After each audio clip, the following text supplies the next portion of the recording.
हरे कृष्णा राधे राधे आमार प्रिय परिवार आज के होच्छे जामाई षष्ठी। तो आमी जेहेतु कलकाता थेके फिरलाम तोमरा सकलेई जानो, तो सेखाने गिये तो सब जायगाय एसी, तार जोन्नो बैदिकेर शरीरटा एकटु खाराप। आमी ओके निये सकालबेला डाक्तार देखाते गियेछिलाम एबं तारपर बाजार थेके विभिन्न फल मिष्टान्नও किने এনেছিলাম এবং পুজোয় বসবো যেহেতু আজকে জামাই ষষ্ঠী আছে। তারপর 3 দিন যেহেতু বাড়ি ছিলাম না, কিন্তু এই দেখতেই পাচ্ছ আমার তুলসী গাছের কিন্তু কোনো রকম ক্ষতি হয়নি। 3 দিন তুলসী গাছে জল দিইনি, এদিকে বৃষ্টিও হয়নি। আমার ইচ্ছে আছে বাড়িতে তুলসীর বন বানানো, যেহেতু বৃন্দাবন আমার ভীষণ পছন্দের, তো বাড়িতেই তুলসীর বন আমার তৈরি করার ইচ্ছা। ছোট ছোট গাছগুলো যেগুলো বেরিয়েছে সেগুলোও তুলসীর গাছ।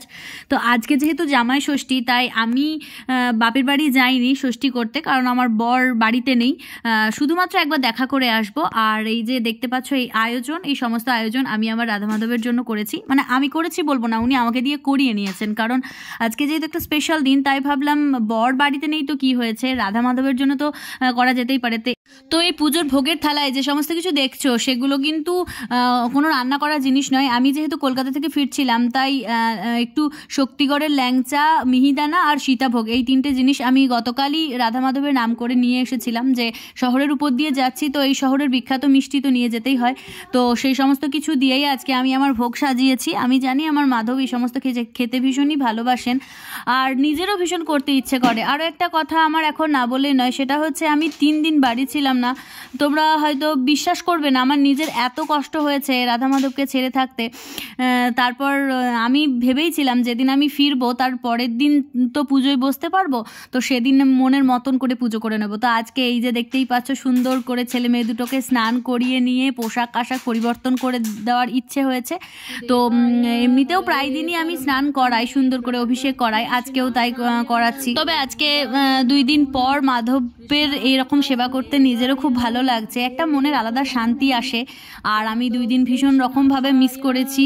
আমি জানি ওরাও আমায় ভীষণ মিস করেছে, কারণ এমন কিছু ঘটনা ঘটেছে যার কারণে আমি বুঝতে পেরেছি যে আমি বাড়ি নেই, সেটা মানে এটাতে ওদের ভীষণই আপত্তি।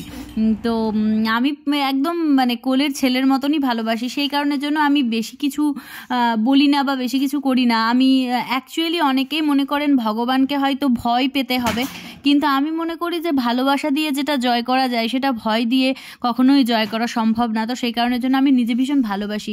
এই যে পোশাকটা দেখছো, এই নতুন বস্ত্রটা আমি চন্দননগর থেকে অর্ডার দিয়েছিলাম এবং চন্দননগরের এক দিদিভাই আমাকে এই পোশাকগুলো বানিয়ে দিয়েছেন। আমার এতই পছন্দ হয়েছে। আর যেহেতু এখন গরমের সময়, আমাদের সকলেরই ভীষণ গরম করছে, তো আমিও রাধা মাধবকে যাতে গরম না করে তার জন্য আমি এই যে একদম নরম তুলতুলে কটন কাপড়ের ওপর এগুলো বানিয়ে নিয়েছি, যাতে দেখতেও খুব সুন্দর লাগে আর গরমও না করে। তো আজকের এই সাজ কেমন লাগছে তোমরা কিন্তু কমেন্ট বক্সে জানাবে। আর আজকে জামাই ষষ্ঠী করতে কারা কোথায় গেছো, কারা কোথাকার জামাই এবং কাদের কোথায় শ্বশুরবাড়ি, সেটাও কিন্তু কমেন্ট বক্সে লিখবে। তো দেখতেই পাচ্ছ শৃঙ্গার প্রায় কমপ্লিট। আমার সমস্ত কাজ এইভাবেই আস্তে আস্তে আমি করার চেষ্টা করি, যেহেতু একা হাতে সবটা, তাই সবসময় সবটা মানে পরিপূর্ণতা আমি পেরে উঠি না। আজকে আমি মার্কেটে গিয়েছিলাম, প্রথমেই বলেছি ভিডিওতে, কারণ যেখানে প্রোগ্রাম করতে গেছি সেখানে বাসে, ট্রেনে, তারপরে যেখানে প্রোগ্রাম ছিল অডিটোরিয়ামে, বিভিন্ন যেখানে ঘুমাচ্ছিলাম, প্রত্যেকটা জায়গাতে ঠান্ডা বা শীততাপ নিয়ন্ত্রিত হওয়ার জন্য আমার ছোট পুত্রের ভীষণই রকম অসুবিধা হয়েছে। সেটাই স্বাভাবিক, ওর বয়স মাত্র 11 মাস, ও সমস্ত কিছু মানিয়ে নিতে একটু অসুবিধা হয়েছে। তবুও সে এখনও পর্যন্ত স্টিল ভালো ছিল। আমারই মনে হয়েছে যে একবার অন্তত ওকে ডাক্তার দেখিয়ে নিয়ে আসাটা উচিত, যাতে পরবর্তীকালে মেজর কিছু না হয়। তো আমি সকালবেলা ওকে নিয়ে ডাক্তারখানা গেছিলাম। সেই সঙ্গে আমি এই যে মালা দেখতে পাচ্ছ, রজনীগন্ধা এবং গাঁদা ফুলের মালা, এই সমস্ত কিছু কিন্তু বাজার থেকেই কিনে নিয়ে এসেছি রাধা মাধবের জন্য। এবং আমার মহাদেব আছেন এখানে, উনি পরম বৈষ্ণব, ওনাকেও আমি সবসময় চেষ্টা করি যে রাধা মাধবের মতন করেই সাজিয়ে তোলার, কিন্তু সব সময় হয় না, বেলপাতাতেই উনি সন্তুষ্ট হন। ওনার জন্য সবসময় সব রকমভাবে আমি মালা নিয়ে আসতে পারি না, কিন্তু যেহেতু আজকে হাতের কাছে পেয়ে গেলাম তাই আমি সবার জন্য মালা নিয়ে এসেছি। এবং এটা যে কি একটা আনন্দের এবং কি যে ভালোবাসার, সেটা যাদের বাড়িতে এই সমস্ত কিছু রয়েছে তারাই একমাত্র জানবে। তো তোমরা একটাই প্রার্থনা করো যেন আমি আমার 2 সন্তানকে নিয়ে খুব ভালোভাবে জীবনটা কাটিয়ে দিতে পারি। আমার বেশি কিছু চাই না, শুধু তারা যেন সুস্থ থাকে। কারণ কাজের সূত্রে বরকে বাইরে থাকতে হয়, তাই বাজার হাট থেকে শুরু করে সমস্ত কিছু নিয়ে আসায় কিন্তু আমাকে নিজে হাতে করতে হয়। আজকে আমি সকালবেলা বাজারে গিয়েই সমস্ত কিছু কিনেছি। ভীষণ রোদ ছিল, 2 বাচ্চা সঙ্গে ছিল, ছোটটাও ছিল আর বড়টাও ছিল। একটাকে কোলে নিয়ে আর একটাকে হাত ধরে হাঁটাতে হাঁটাতে পুরো মার্কেট থেকে ফল, মিষ্টান্ন, আমি একটা দোকানে গিয়ে মানে মিষ্টির দোকানে গিয়ে দেখেছিলাম অনেক রকমের সেখানে মানে ফল টাইপের মিষ্টান্ন রেডি করে রাখা আছে। সেখানে গিয়ে বললাম প্রত্যেকটা মিষ্টি আমায় 2 করে দিয়ে দাও, সবটাই আমার রাধা মাধবের জন্য। তো ওনারা বললেন যে অনেক টাকা বিল হয়ে যাবে। আমি বললাম সমস্যা নেই, তুমি 2 করে মিষ্টি, প্রত্যেকটা মিষ্টি 2 করে দিয়ে দাও, আমার মাধব জুগিয়ে দেবেন। তো সেটাই করলাম, আমি প্রত্যেকটা মিষ্টি 2 করেই নিয়ে এসেছি। আর এই যে দেখতে পাচ্ছ কমলা কালারের যে মিহিদানাটা রয়েছে, এগুলো সমস্ত কিছু আমি গতকাল ফেরার সময়েই নিয়ে এসেছিলাম। আর আমি এগুলোকে হাতে ধরে নিয়ে আসিনি, কারণ আমার মা সেখানে ছিলেন বলে আমি মাকে বললাম, মা এই প্রসাদগুলো তুমিই হাতে করে নিয়ে এসো, কারণ আমার থেকে তুমি বেশি মানে শুভ্র এবং আমার থেকে তুমি বেশি শুদ্ধ, তাই তোমার হাতে করে নিয়ে আসাটাই বেটার হবে।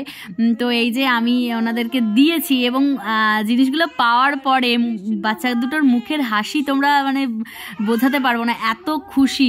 সেই সঙ্গে একটু 9 তারিখ কলকাতা যাওয়ার সময় আমাদের যে সমস্যাগুলো সৃষ্টি হয়েছিল যাতায়াতের পথে, সেই ঘটনা আমাকে একটা জিনিস বুঝিয়ে দিয়েছে যে আমি কিন্তু কখনো চাইলেও ঘর থেকে মাধবকে বা রাধারানীকে রেখে চলে যেতে পারবো না, কারণ ওনারা নিজেরা চান না যে আমি ওনাদেরকে ছেড়ে দিয়ে কোথাও চলে যাই 1-2 দিনের জন্য। হয় কাউকে ঘরে রেখে দিয়ে যেতে হবে আর নচেত আমাকে থাকতে হবে। তো এটাই হচ্ছিল বিষয় যে আমি যদি কোথাও কোনো প্রোগ্রামও পাই, সেখানেও আমার হয়তো গেলে এমন পরিস্থিতি করে দিয়ে যেতে হবে যাতে ওনারা বাড়িতে একা না থাকেন। আমার মাকে হয়তো রেখে দিয়ে যেতে হবে বা বাড়িতে এমন কোনো মানুষকে রেখে দিয়ে যেতে হবে যে মানুষ আমার রাধা মাধবের সেবা করতে পারবেন। তো এই ঘটনা, অনেক সময় অনেক কিছু ঘটনা ঘটে যেগুলো আমাদেরকে ইশারায় অনেক কিছু বুঝিয়ে দিয়ে যায়। অনেকে বুঝতে পারে না, আবার অনেকে বুঝতে পারে। আমি আগে এগুলো বুঝতে পারতাম না, কিন্তু এখন আমি প্রত্যেকটা মুহূর্তে সব কিছু বুঝতে পারি। তো এই যে ঠান্ডা ঠান্ডা ফ্রুটি আর সেই সঙ্গে একটা পাকা আম, আমি এটাও ওনাদের জন্যই এনেছিলাম এবং ফ্রুটিটা আমি ওনাদেরকে দিলাম, তারপর আমার ঐশিককে দিয়েছি। বিষয়টা হচ্ছে কি, সন্তান সন্ততিরা বাড়িতে থাকলে নিজের সন্তান সন্ততিকে যেভাবে ভালোবাসবেন, রাধা মাধবকেও সেইভাবে ভালোবেসে দেখুন। কোনো রকম কৃপণতা করে, কোনো রকম অন্যরকম একটা মনোবৃত্তি নিয়ে কখনো ঠাকুরের কাছে কিছু করবেন না। যা করবেন নিজের সন্তানকে যেভাবে ভালোবেসে করেন সেভাবেই করুন, একদম বাচ্চাদের মতন ট্রিট করুন ভগবানের সাথে, কারণ ওনারা হচ্ছেন শিশু সুলভ আচরণকেই বেশি প্রাধান্য দেন। তো আমি মনে করি যে মনের ভক্তি, ভালোবাসা, প্রেম এগুলোই তাকে পাওয়ার জন্য যথেষ্ট। আমরা সাধারণ মানুষ, আমরা তো হয়তো তাদের পাবো না, কিন্তু না পেলেও তাদের সান্নিধ্য তো লাভ করতে পারি। তো এই ছিল আজকে আমার জামাই ষষ্ঠী স্পেশাল ভিডিও। তো তোমরা জানাতে ভুলো না আজকে আমার রাধারানী আর মাধবকে কেমন লাগছে। আমি তো চোখ সরাতেই পারছি না, এত মহিমুগ্ধকর রূপ তাদের। এবং আগামী 14 তারিখ আবারও একটি অনুষ্ঠান হতে চলেছে রাধা মাধবকে কেন্দ্র করেই, সেটাও আমি তোমাদের সকলের সঙ্গে শেয়ার করব। আজকের ভিডিওটি এখানেই শেষ করছি। তোমরা সবাই ভালো থেকো, সুস্থ থেকো, সাবধানে থেকো, আর আমার ভিডিওতে এইভাবেই সাথে থেকো।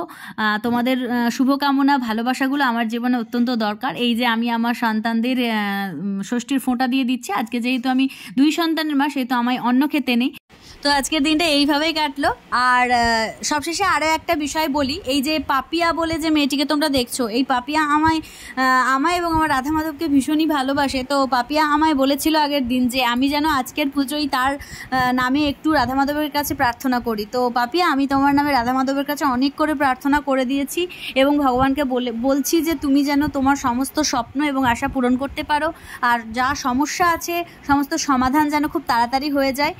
বেশি কিছু আমার বলতে লাগবে না, কারণ রাধা মাধব মনের কথা বোঝেন, বাকিটা তো তুমিই দিতে পারবে। তো যাই হোক, রাধে রাধে, হরে কৃষ্ণা।